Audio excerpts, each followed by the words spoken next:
Food donation नेमकं कसं केलं, किती लोकांसाठी फूड तयार केलं, शॉपिंग पासून पॅकिंग आणि डिस्ट्रीब्युशन साठी किती खर्च आला, हे सगळं आजच्या व्हिडिओमध्ये मी तुम्हाला पूर्ण दाखवणार आहे. तर नमस्कार मंडळी, welcome back to my channel. सगळ्यात आधी आम्ही किती लोकांसाठी फूड करायचं हे ठरवलं आणि त्यानुसार शॉपिंगची लिस्ट तयार केली. आता हा खर्च वगैरे मी का दाखवते, कारण तुम्हाला पण भविष्यात असं काही करायची इच्छा झाली तर तुम्हाला पण अंदाज येईल की नक्की किती बजेट हवं. हा सगळा किराणा खरेदी करण्यासाठी आम्ही आधी डीमार्टला गेलो. त्यानंतर 3 किलो तांदूळ, जिरे, 2 किलो छोले, त्यानंतर 1 किलो मीठ, छोले मसाला, गरम मसाला, काश्मीरी लाल मिरची पावडर, हळद आणि 1 लिटर तेल घेतलं. आता या सगळ्या सामानाच्या प्राइसेस तुम्हाला स्क्रीनवर दिसतच असतील आणि यावरून तुम्हाला अंदाज आलाच असेल की मी नक्की आज काय बनवणार आहे. आता हे सगळं मी फर्स्ट टाइम करतेय, म्हणजे 2 किंवा 4 लोकांपेक्षा जास्त स्वयंपाक मी कधीच बनवलेला नाहीये. सो मग असे सर्च करून किंवा अंदाजे मी हे सगळं सामान घेतलंय. खरं तर भीतीच होती मनात की हे सगळं नीट पार पडेल का, पण मी एकच लक्षात ठेवलं की आपल्या मनात हेतू तर चांगला आहे ना यामागे, तर सगळं नीटच होईल. आता ही सगळी होती डीमार्टच्या सामानाची खरेदी आणि इथून जे काही मला लागत होतं ते सगळं घेऊन झालंय आणि हे होतं आमचं आजच्या शॉपिंगचं बिल. आता आज जी ही शॉपिंग केली ही आम्ही संडेला केली आणि संडेला बाकी दवाखान्याची आणि घरातली पण महत्वाची काही कामं होती. सो मला आज काही फूड प्रिपरेशन करता आलेलं नाहीये. उद्या म्हणजे मंडेला हाफ डे घेऊन मी दुपार नंतर हे सगळं करणार आहे. आता यासाठी छोले मसाला बनवायला जे कांदा, टोमॅटो, हिरवी मिरची, कोथिंबीर लागणार आहे ते पण घेतलंय. आता या पिशवीत नक्की काय हे तुम्हाला पुढे समजेल. आता हे काही मील ट्रेस घेतलेत जे लीड वाले आहेत, जेणेकरून फूड बनवल्यानंतर यामध्ये भरून मी त्यांना नीट डिस्ट्रीब्यूट करू शकेन. आता घरी गेल्यावर सगळ्यात आधी मी छोले भिजत घातले होते, जेणेकरून ते रात्रभर छान भिजतील आणि दुसऱ्या दिवशी व्यवस्थित शिजतील. आता फायनली हे सगळं बनवायला मी स्टार्ट केलं. मग हे छोले 2-3 पोर्शन मध्ये कुकरला शिजायला लावले. तोपर्यंत इकडे आम्ही दोघांनी मिळून बाकीचे प्रिपरेशन सुरू केलं. कांदा, टोमॅटो आणि कोथिंबीर निवडून घेतली आणि सगळं व्यवस्थित चिरून घेतलं. आता कांदा तर घरचाच होता, पण या सगळ्याच्या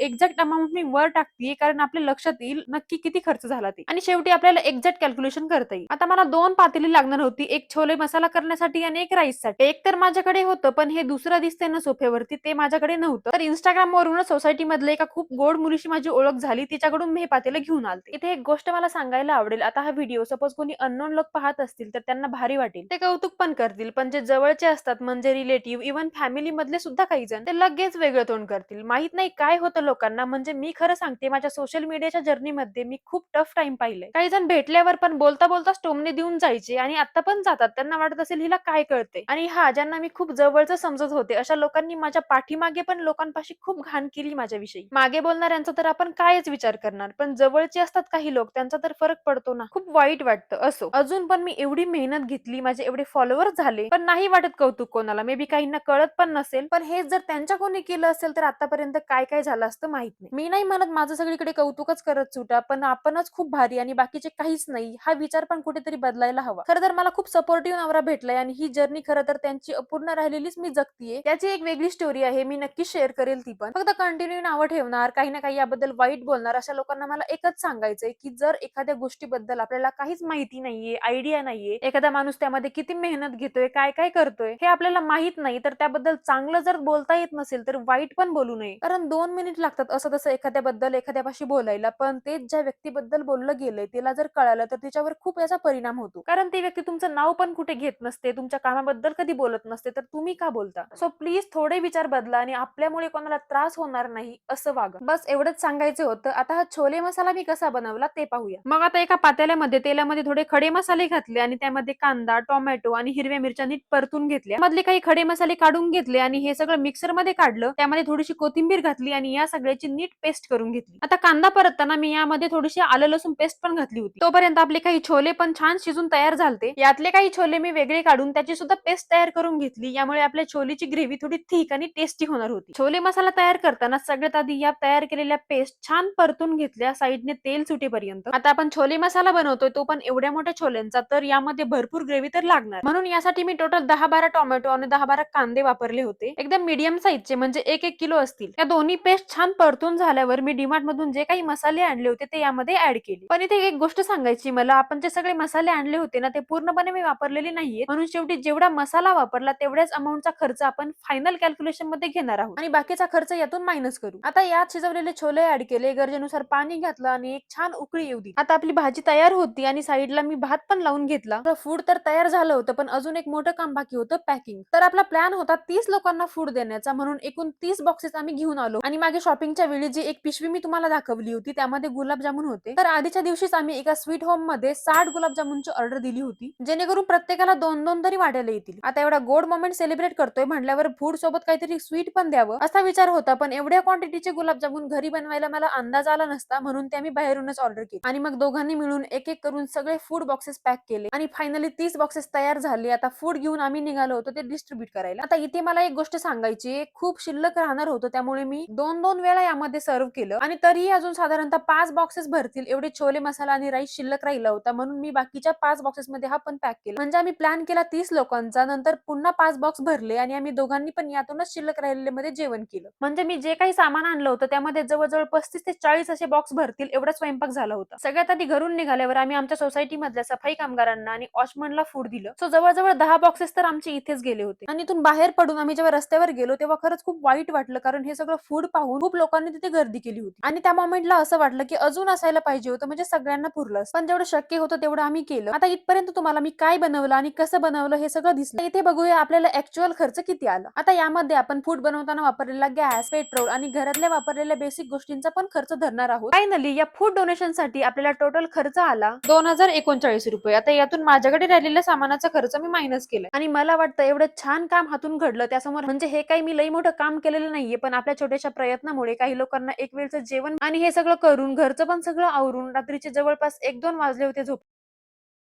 आधीच्या दिवशी पण या सगळ्या प्रिपरेशनमुळे लेट झालेलं होतं आणि मी एवढं सगळं बनवलं याचं मला जास्त विशेष काय वाटतं, कारण लग्नाआधी मी भाकरी आणि चपात्या सोडून मला काही सुद्धा स्वयंपाकामधलं जमत नव्हतं. जे काही मी थोडंफार शिकली हे सगळं लग्नानंतरच मी हळूहळू शिकत आली आणि आजची सगळी ही भाजी वगैरे पण खूप छान झालती टेस्टला. आणि या व्हिडिओ मधून मी एकच मॅनिफेस्ट करेल की आमच्या हातून अशीच चांगली कामं घडत राहू आणि त्यासाठी आम्हाला आमच्या लाईफ मध्ये छान छान कारणं भेटू दे. सो आम्ही आमची जी काही छोटी मोठी सक्सेस असेल ती अशा प्रकारे सेलिब्रेट करू शकतो. 10K फॉलोअर्स कंप्लीट करण्यासाठी मी इंस्टाग्रामवर खूप दिवसांपासून भरपूर मेहनत घेतलीये आणि जेव्हा माझे 5 ते 6K च्या वर फॉलोअर्स गेले तेव्हापासून मी ठरवलं होतं की माझं 10K चं सेलिब्रेशन मी असंच करणार. सो हे सगळं 10K फॉलोअर्सचं सेलिब्रेशन आम्ही अशा पद्धतीने केलं आणि माझ्या या 10K फॅमिलीमुळेच हा दिवस शक्य झाला. म्हणून तुम्हा सगळ्यांना मनापासून थँक्यू. तुमच्या सगळ्यांचं प्रेम माझ्यावर असंच राहू द्या आणि मला एक गोष्ट सांगायला आवडेल की आपल्या आयुष्यामध्ये जे काही चांगल्या गोष्टी घडतात त्याचं सेलिब्रेशन आपण करतच असतो. मग ते केक कट करून असू दे किंवा मित्रांना पार्ट्या वगैरे देऊन असू दे. मी म्हणत नाहीये की ते तुम्ही तसं करू नका, पण आपल्याकडे जर खरंच आहे तर त्यातील थोडंसं खर्च करून असं काहीतरी चांगलं काम आपण नक्कीच करायला हवं. तुम्ही कुठल्या एखाद्या सिटीमध्ये राहताय तर असं रस्त्यावर जाऊन किंवा भरपूर NGO आहे तिथे जाऊन तुम्ही नक्कीच हेल्प करू शकता. बाकी मी इंस्टाग्रामवर 10K फॉलोअर्स कंप्लीट करण्यासाठी काय काय मेहनत घेतली, ते कसे कंप्लीट केले आणि मला या सगळ्यासाठी किती दिवस लागले, या सगळ्यासाठी डिटेलमध्ये व्हिडिओ मी लवकरच अपलोड करणार आहे. आणि खरंच 10K नंतर भरपूर गोष्टी आपल्यासाठी ओपन होतात. सो तुम्ही पण या जर्नीवर असाल तर पुढचा व्हिडिओ तुमच्यासाठी खूप महत्त्वाचा ठरणार आहे. आजचा फूड डोनेशनचा व्हिडिओ तुम्हाला कसा वाटला कमेंटमध्ये नक्की सांगा. व्हिडिओला लाईक करा आणि नवीन असाल तर चॅनलला सबस्क्राईब करा.